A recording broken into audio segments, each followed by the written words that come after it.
Bonsoir Sandrine Alonier. Bonsoir.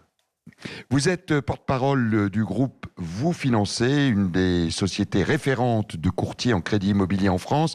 Vous êtes donc particulièrement bien placé pour scruter avant tout le monde les mouvements de ce marché.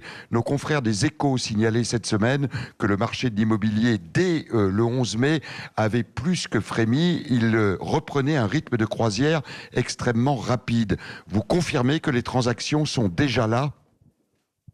Oui, tout à fait.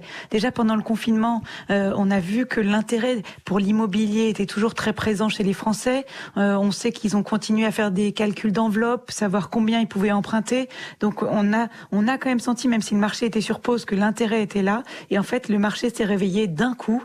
Dès le 11 mai, les visites ont pu reprendre, les signatures de compromis ont pu rapidement reprendre. Les banques ont à nouveau accepté de traiter les nouvelles demandes de prêt.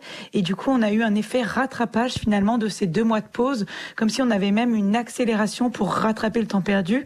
Donc c'est vrai qu'aujourd'hui, on ne s'attendait pas à retrouver une telle activité. Aujourd'hui, on a repris 90% de l'activité qu'on connaissait avant le confinement. Ah oui, 90%, c'est énorme en un temps aussi rapide. Est-ce que vous diriez qu'il y aurait un réflexe chez les Français où finalement cette peur avec laquelle on a vécu là pendant 2 mois, on dit souvent que la pierre nous permet quelque part de nous rassurer. Est-ce que vous pensez que ça a joué sur cette reprise aussi rapide que vous mentionniez ? Oui, complètement. On craignait peut-être un effet peur de se projeter dans l'avenir, manque d'envie d'investir à long terme. Et finalement, c'est l'inverse. Vous avez raison, la pierre rassure.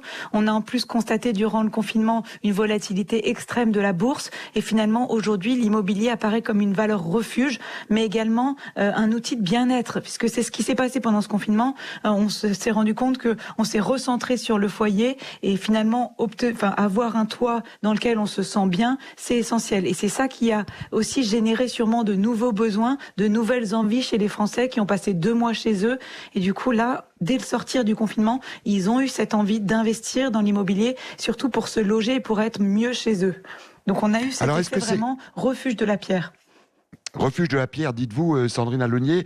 Est-ce qu'il y aurait également, j'allais dire, de nouvelles habitudes dues au confinement qui vont émerger sur le marché de l'immobilier ? On pense notamment à ces Français qui ont découvert le télétravail et après tout, travailler à la maison. Les entreprises vont peut-être s'adapter également. Cela va obliger à aller chercher un autre bien, peut-être ailleurs, plus confortable pour travailler à la maison. Est-ce qu'on peut déjà mesurer cette tendance-là ? Oui, on le sent vraiment. Il y a eu vraiment une évolution des comportements qui ressurgissent sur une évolution des besoins immobiliers. Les gens veulent déjà plus d'espace, donc ceux qui avaient déjà le projet de déménager, là se disent c'est plus possible, on peut plus rester dans aussi petit. D'autres veulent évidemment un espace vert ou une terrasse, un balcon. Donc là, il y a des visites sur les sites internet spécialisés.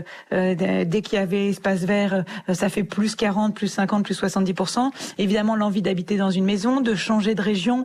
Mais voilà, est-ce que tout ça va être pérenne ? Aujourd'hui, on a certains actes d'achat qui sont compulsifs, ou en tout cas, on en est encore au stade des envies, puisque les gens visitent des biens, certains ont déjà signé un compromis de vente.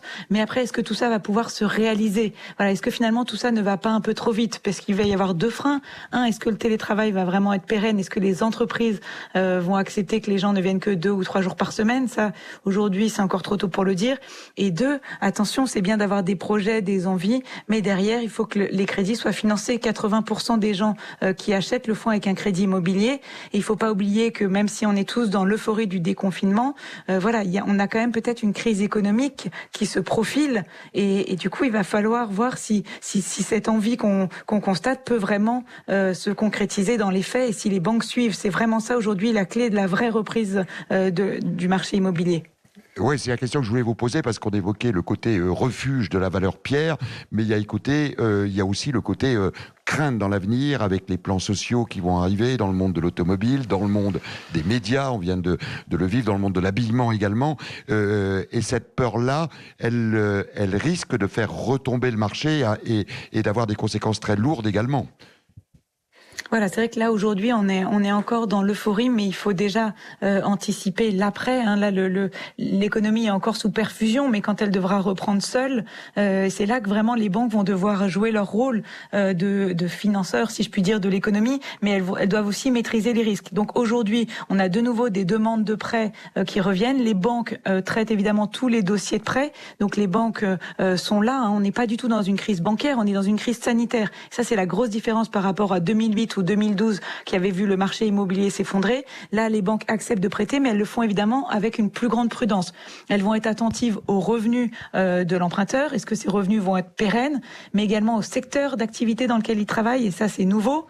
Il y a des secteurs évidemment qui sont plus touchés, hein, l'hôtellerie, la restauration, maintenant, comme vous le dites, l'habillement, les médias, l'événementiel, l'aérien. Donc ça, évidemment, ça va être un risque supplémentaire. Et puis elles vont aussi être attentives à la qualité du bien, parce que pour l'instant, on n'a pas de baisse de prix, aucune baisse de prix n'est Oui, constatée. j'allais vous poser la question, c'est étonnant. Pas de baisse de prix pour le moment, mais est-ce qu'à terme, on ne peut pas s'attendre, et c'est la question la dernière, j'imagine que les auditeurs l'attendent, est-ce que ça ne va pas entraîner une baisse de ce marché immobilier ?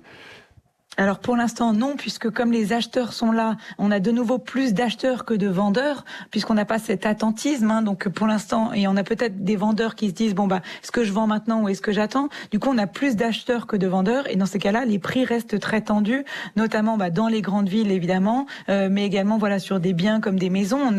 Aujourd'hui, on a des délais de vente qui sont considérablement réduits parce que les biens partent très vite. Évidemment, si les choses évoluent, si les gens mettent du temps à avoir leur crédit, si les ventes ne se font pas, on pourrait avoir un marché légèrement grippé, mais pour l'instant, nous n'anticipons pas de baisse de prix, et c'est pour ça que le marché reste très dynamique. Les gens se disent bon bah voilà, là c'est maintenant que je veux acheter, je veux changer de vie, et comme on n'anticipe pas de baisse de prix, pour l'instant, le marché reste très vif. Donc tant que les banques suivront et tant que il y aura autant d'acheteurs, pour l'instant la baisse de prix à laquelle on s'attendait n'est pas là et n'est pas constatée. Donc là, on part sur un marché dynamique, mais soyons prudents, attendons 2 à 3 mois pour voir si cette tendance se confirme. Si c'est le cas, on n'aura finalement pas tellement perdu 2 mois, hein, puisqu'il y a cet effet rattrapage. Mais voilà, attendons de voir si l'économie... Attendons et soyons prudents, on a compris votre message, Sandrine Allognier. Donc dynamisme du moment, mais prudence quant à l'avenir. Je rappelle que vous étiez la porte-parole de Vous Financez, la société référente des courtiers en crédit immobilier. Merci à vous d'avoir été sur Europe.